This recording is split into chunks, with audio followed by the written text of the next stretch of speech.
you knew the SEC was not going to take that decision lying down. And it looks like they're roaring back on a case that is being brought against Do Kwon and Terraform Labs and what the judge actually ruled, which is in stark contrast with what the judge ruled for the Ripple case. And before we get into that, I just want to go over just one thing. There was a story yesterday about Coinbase and how they were asked to delist everything besides Bitcoin because Bitcoin is not a security, and everybody was talking about it. I personally had a lot of things going on with some other different projects that I was doing, so I couldn't cover this story. And it looked kind of odd anyhow in the beginning because I thought, how could the SEC come in there and actually say those things, because it's not like they have that authority to do those. And now it comes out that that was totally false. So just real quick, this is not from a guy who knows a guy. This is from a Coinbase spokesperson who said the article in the Financial Times claiming that the CEO, Brian Armstrong, said the SEC had made a recommendation to halt trading in all cryptos on the Bitcoin was an inaccurate representation of the facts. Prior to litigation, the SEC did not at any point request that Coinbase to list any specific assets within the SEC, acknowledges in the same article. So just be careful with the things out there. We can't go about and do our due diligence and take a look at all these things because I don't have access to Brian Armstrong. I don't have access to Gary Gensler. I'd like to contact them, but I really can't. So for all the people that talked about this story yesterday, it just wasn't true. And that's a little bit more of a bullish type of scenario. Now, let's flip the gear and take a look at some bearish type of things. So woke up today, just want to see how things were going in the old crypto market. We can see that things are pretty red across the board. And I thought, well, that's just a normal healthy pullback, right? Not a big deal. Bitcoin down 1.3%. And there's some ones that have taken quite a bit of a tumble. And then this article, this piece came out. And this is from John Reed Stark. This is his Twitter account. And this is pretty much the big story today. The Southern District of New York District Judge Jed Rakoff today allowed the SEC to go forward with its case against Terraform Labs and founder Do Kwon. Judge Rakoff specifically rejected the distinction made in the Ripple case between public and institutional sales. Now, before I go on, just because one judge doesn't agree with another judge doesn't mean anything. Doesn't mean that it wasn't a win, but it does give a little bit of momentum to the SEC when they go and they appeal this case, which you better believe they are going to appeal, especially when they hear things like this. So to really break this down, instead of reading the tweets, I actually went to the actual decision itself. And if we pull up, I'm going to link this in the description. You can read it for yourself. It's about 50 pages long. Have fun. But this is what Judge Rakoff says. He states, it may also be mentioned that the court declines to draw a distinction between these coins based on their manner of sale, such that coins sold directly to institutional investors are considered securities and those sold through secondary market transactions to retail investors are not. What they are talking about is the basis for the judge beforehand. What they stated was because these institutional investors knew Ripple and they were under the assumption that these were actually an investment contract. When Ripple sold these directly to these hedge funds, they knew it was a security because it was an investment contract. That is not being disputed. And you can take a look at even the most pro-Ripple lawyers out there. That is what they're stating. The distinction between this was because that when XRP was actually on exchanges, nobody knew where it was coming from. Was it coming from Ripple? Was it coming from another investor? Nobody really knew. So there wasn't really an investment contract per se. However, coming down here, Judge Rakoff says, however, Howie makes no such distinction between purchasers, and it made good sense that it did not. And then it goes on to a ton of legal speak as far as why that is. I'm not going to go over that because it's irrelevant. I am not a lawyer, especially I don't deal with securities, so you can have at it. But really what this is going to be is it's going to be momentum for the Ripple case moving, or the Ripple, or the SEC, moving forward.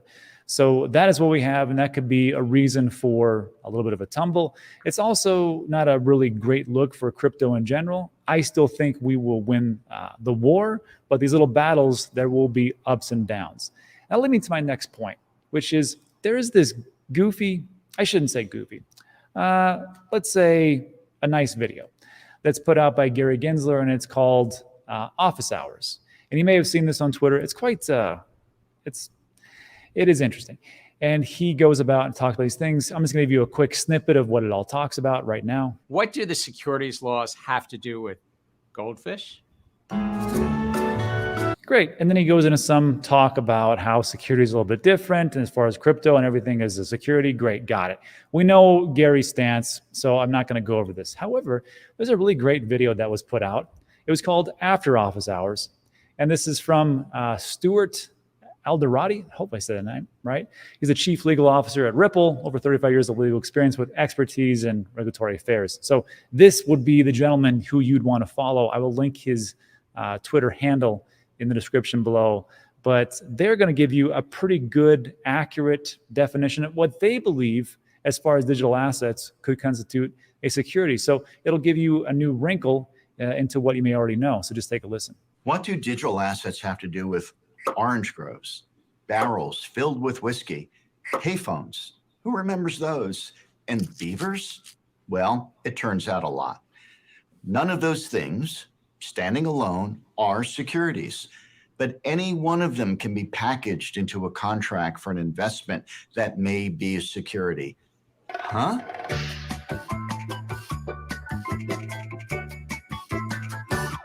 Let me break this down a bit.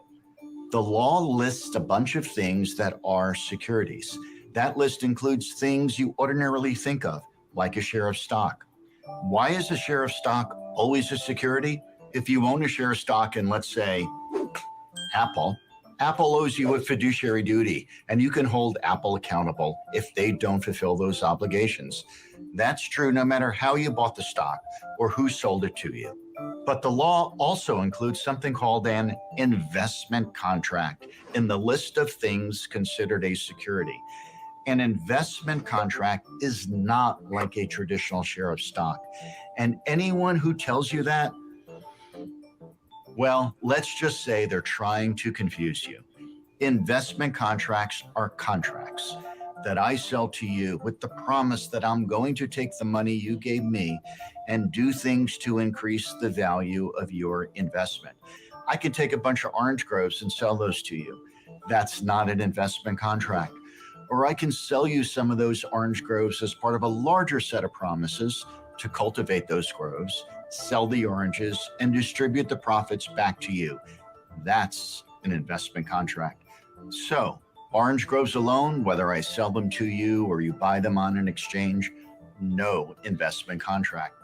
The very same orange groves, coupled with a promise that I sell directly to you, that I am going to work to make those orange groves profitable, that entire bundle of promises is an investment contract and therefore a security.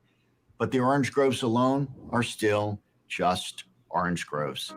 Some would like you to think that a digital token can in and of itself be a digital asset security. It can't. Standing alone, it's just a commodity or a virtual currency. As a virtual currency, you may use it for a payment. As a commodity, you may trade it like gold or oil or pork bellies. Confused? Well, I don't blame you, because some have been doing their best to confuse you for years. Because the Securities and Exchange Commission only has jurisdiction over securities, not orange groves, and they don't like that. Like a hammer, they want everything to be a nail. But the law doesn't work that way. While retail holders of crypto certainly deserve protection from bad actors, not all roads lead to the SEC.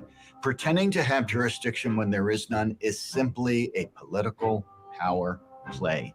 It helps no one. It hurts everyone. Remember, a token by itself, not an investment contract, despite what the SEC would have you believe. I hope that helps. So that, I have to say, is really good information. I recommend you watch that a couple of times just to let things sink in. And it really just goes to show you that there, in legal speak, in legal terms, there are so many different distinctions about what could be what could be this, what could be security, what could be a commodity. I'll just leave it up to the experts. I really do wish that Gary would just focus on the exchanges and do what he's good at, and just kind of help them out so they don't rug the rest of us. Let us deal with the digital securities, or let the CFTC deal with that actual commodities, or maybe just create a whole new organization. But that's for somebody way above my pay grade. Lastly, before we get out of here, there was another unfortunate rug pull, and this was covered extensively by Thicky, and it's from Thicky. And it's something, to me, it's amazing how fast these rug pulls actually happen. So you have to be aware. This happened in less than 24 to 48 hours. And it was a coin called Bald. And it was developed on optimism, on the base layer, or base, which is the smart contract functionality brought to you by Coinbase. And people thought that this Bald token was actually Brian Armstrong. And within 24 hours, you can see there was a bunch of liquidity, which was brought in by the creator of Bald. And people got excited. They started to buy it all up because they're like, oh, this is the next Pepe coin. And boom, they got rugged just like that. There's another theory that was going on around that this is actually Sam Bankman-Fried, and he's trying to raise money for all his legal costs. And the one person that really would know SBF would be Tiffany Fong. And she goes, guys, SBF hasn't had access to a normal phone or laptop since April 2023 when his bail conditions changed. He's basically been using a flip phone without internet connection and a laptop with restricted access to whitelisted websites. So again, just be careful out there, because most everything is a scam. And lastly, I will say this. When there is negative news, I will cover negative news. And I know people will say, like in this section here, Rob, we had talked about this as far as Curve Finance as it came about, because there was another rug pull, or excuse me, a hack.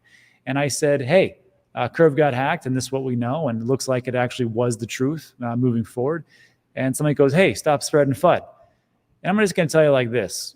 I put it out pretty well there. I'm tired of people lying to me. I'm tired of people lying to my face coming on here. So here's the thing moving forward. Everybody is guilty until proven innocent. And that's how we're going to treat things. And this is how we've been doing this for over a year now, because we can't just let people come in here. If you have a good project and you believe it actually is, come on the show. I'll talk to you. The thing is that you're going to be scrutinized and you're going to be called a scam before anything actually happens. So when these things come out and we have some negative news, I'm going to share it with everybody. And then it's up to the project to say, no, that's not true. And that's what we're going to do going forward. So anyhow, that's it for today. So look, if you like today's video, give it a thumbs up. Consider subscribing. Everything's going to happen pretty fast, especially moving up into the actual Bitcoin halving in April 2024. So subscribe to somebody, get your information from somebody you like and trust, and go from there. But that's it. So like and subscribe, and I'll see you on the next one.